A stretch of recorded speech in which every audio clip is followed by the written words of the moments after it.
ট্যানটানা আজকে অনেক দিন পর আবার একটা লং ভিডিও টিউটোরিয়াল নিয়ে এসেছি। দেখে বুঝতেই পারছো কোন কেকের আজ টিউটোরিয়াল হতে চলেছে, ব্লো দ্য ক্যান্ডেল কেক। তো চলো দেখে নিই। তবে তার আগে বলে নিই, যারা আমার চ্যানেলে নতুন তাদেরকে welcome to my channel the Creamy tell.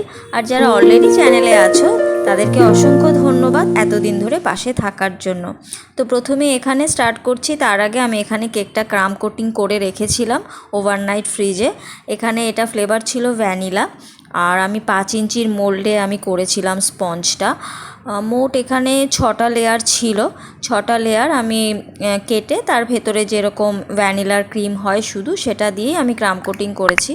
Overnight আমি ফ্রিজে রাখি, কারণ হচ্ছে ওভারনাইট ফ্রিজে রাখলে কেকের আউটারটা সেট হয় ভালো, আর তাড়াতাড়ি আইসিংটা স্মুথও হয়ে যায়। আর ক্লিং র্যাপ দেওয়ার একটাই কারণ হচ্ছে, ক্লিং র্যাপটা দিলে ফ্রিজের যে বিভিন্ন খাবারের গন্ধ থাকে সেটা এর ভেতরে ঢোকে না, তো ক্রিমের টেস্ট একদম ইনট্যাক্ট থাকে। তো যাই হোক, এখানে আমি প্রথমে একটা লাইট পিঙ্ক শেডের আইসিং করে নিচ্ছি। কেকের মধ্যে ক্রিম আমি খুব একটা তো ইউজ করি না, তার মধ্যে কাস্টমারেরও কিছু ডিমান্ড থাকে যে ক্রিম যতটা পারবেন কম ইউজ করবেন। তো এখানেও তাই করেছিলাম, ক্রিম বেশি ইউজ আমি করিনি, যতটা মিনিমাম দরকার সেটাই এখানে করে নিচ্ছি।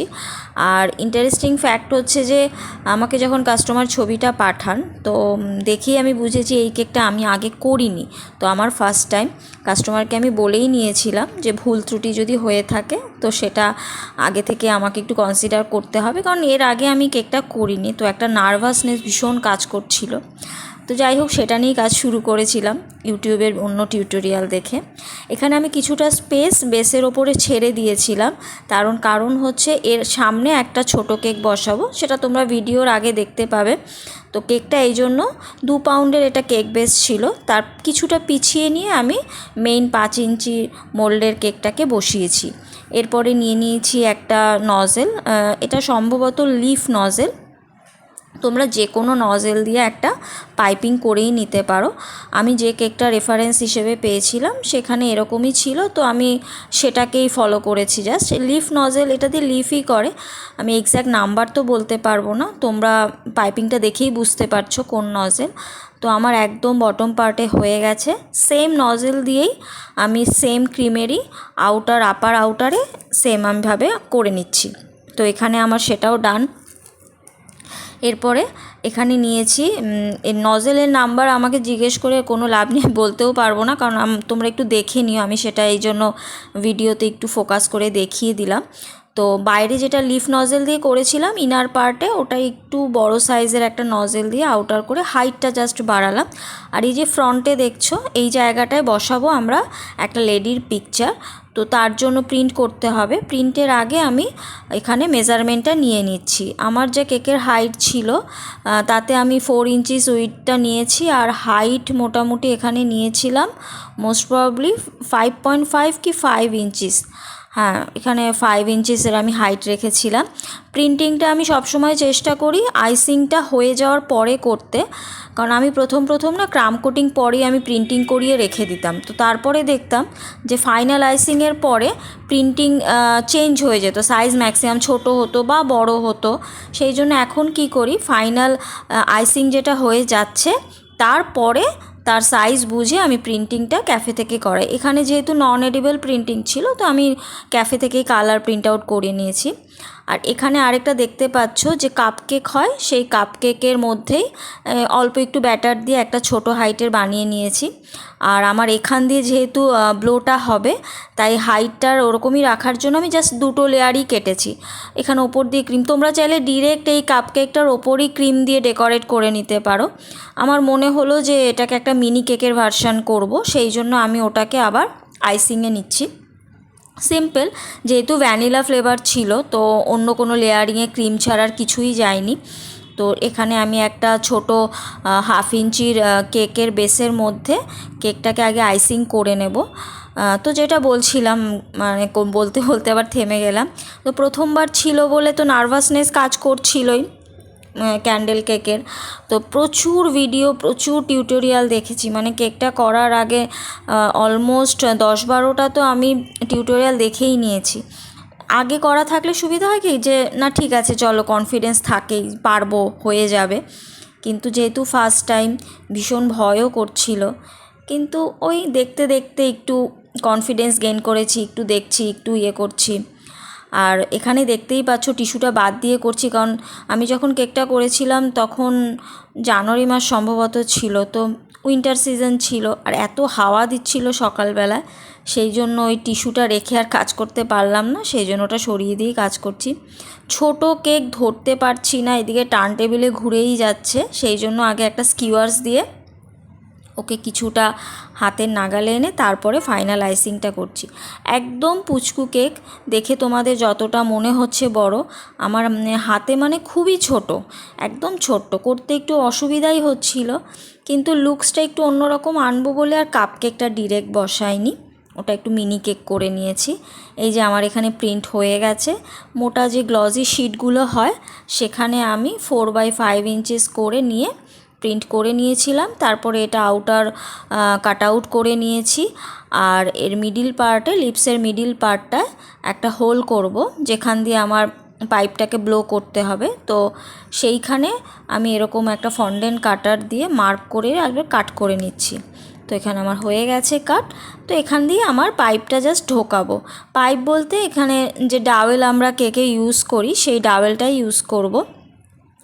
আমি এখানে ডাওয়েলটা পরে ইউজ করেছি, প্রথমে আগে যে পেপার স্ট্রগুলো হয় আমাদের বিভিন্ন মকটেল বা এমনি কোল্ড ড্রিঙ্কস খেতে আমরা যেগুলো ইউজ করে থাকি, যেগুলো বাড়িতে থাকেও পেপারে, সেটা আগে দিয়ে একটা ট্রায়াল দিয়ে নিচ্ছি।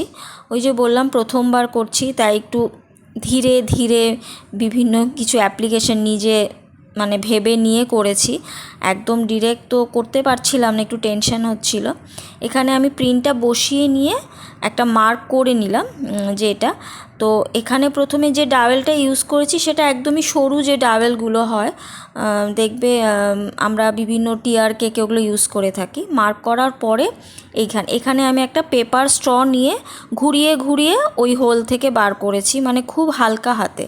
এই জায়গাটা প্রথমেই এক ধাক্কায় ইনারভাবে পুশ করলে হবে না, কারণ এটা ভীষণ সাবধানে করতে হবে, কেকটা ভিতরটা একদম নরম, তার মধ্যে এক ধাক্কায় করলে অনেকটা স্পঞ্জ বেরিয়ে যাওয়ার চান্সেস থাকে। তো জাস্ট রাউন্ড রাউন্ড করে টুইস্ট করতে করতে আমি ওই স্ট্রটা ঢুকিয়েছিলাম। এই যে এখানে আমার প্রিন্টটা অলমোস্ট বসানো হয়ে গেছে একদম হোল বরাবর। ক্রিমটা লাগানো দেখেই বুঝতে পারছো স্ট্রতে কতটা ক্রিম আর স্পঞ্জ কিছুটা বেরিয়ে গেছিলো, ওটা পরে পরিষ্কার করে নেব। আর হ্যাঁ, এখানে আরেকটা যেটা ব্যাপার ছিল যে ব্লো দ্য ক্যান্ডেল কেক হবে, আর যে ব্লোটা হচ্ছে স্ট্র বা ডাওয়েলের ভেতর থেকে, সেখান থেকে স্পার্কলিং মেটেরিয়াল বা এই যে এরকম যে গ্লিটারি মেটেরিয়ালসগুলো হয় সেইটা বেরোয় যখন ফু দেবে, যাতে সেটা চারপাশে একটা গ্লিটারি এফেক্ট তৈরি হয়। তার জন্য আমি এখানে রেড, সিলভার আর কিছুটা পিঙ্ক যে ডাস্ট কালার থাকে সেটা মিক্স করে একটা সুন্দর একটা কালার আনার চেষ্টা করছি। মোটামুটি 3টে কালার আমি মিশিয়েছি, রেড ডাস্ট, পিঙ্ক আর হচ্ছে সিলভারটা হচ্ছে গ্লজি, ভীষণ গ্লজি ছিল, সেই জন্য সিলভারটা অ্যাড করলাম। সেটা আমার মিক্সিং করা হয়ে গেছে। এবার একটা কাগজের মধ্যে নিয়ে ভালোভাবে, এবার আরেকটা আমি ফ্রেশ ডাওয়েল নিয়েছি, ডাওয়েল তো না, আমি পেপার স্ট্র বলছি। এবার যেহেতু পেপার স্ট্রটা ভিজে গেছিলো, নরম হয়ে গেছিলো, তো তারপরে ভাবলাম যে ওখান থেকে ওটা দিলে তো আর ইউজ করলে হবে না, কারণ ওটা নরম হয়ে গেছে, তাহলে ভিজে যাওয়াতে আমার এই গ্লিটারি পার্টিকেলগুলোও নরম হয়ে আটকে থাকবে, সেই জন্য আরেকটা ফ্রেশ নিলাম। ফ্রেশ নিয়ে ফ্রন্ট পার্টটা একটু টিস্যু দিয়ে আটকে দিলাম, কারণ আমি যদি এখন ট্রায়াল করে ফু দিতে যাই তাহলে তো পার্টিকেলগুলো বেরিয়ে যাবে, যার আর কি বার্থডে, যার জন্য করা, সেটা হবে না, সেই জন্য ওইটা একটা দিক আমি বন্ধ করে নিয়েছি। তোমাদের যদি পার্টিকেলের কোনো ডিমান্ড না থাকে বা কোনো গ্লিটারি এফেক্টের কোনো ব্যাপার না থাকে, তো তোমরা সিম্পল ওই প্রথমে যে ডাওয়েলটা দিয়ে করা হয়েছিল সেটা করে নিলেই হয়ে যায়। তো একটা ডাওয়েলের একটা পার্ট খোলা থাকবে, একটা পার্ট বন্ধ থাকবে। বন্ধ পার্টটা এবার আমি ফাইনালি এই প্রিন্ট আউটটা বসিয়ে দিলাম। হোল তো করাই ছিল, আগের স্ট্রটা সরিয়ে নিয়ে এই জায়গাটায় আবার সেট করে নিচ্ছি। এটা একটু সাবধানেই করতে হয়েছে, কারণ এক্স্যাক্টলি ওই জায়গাটাই আনতে হবে যেখানে লিপসের হোলটা আছে, সেই জায়গাটাই এখানে সেট করে নিচ্ছি।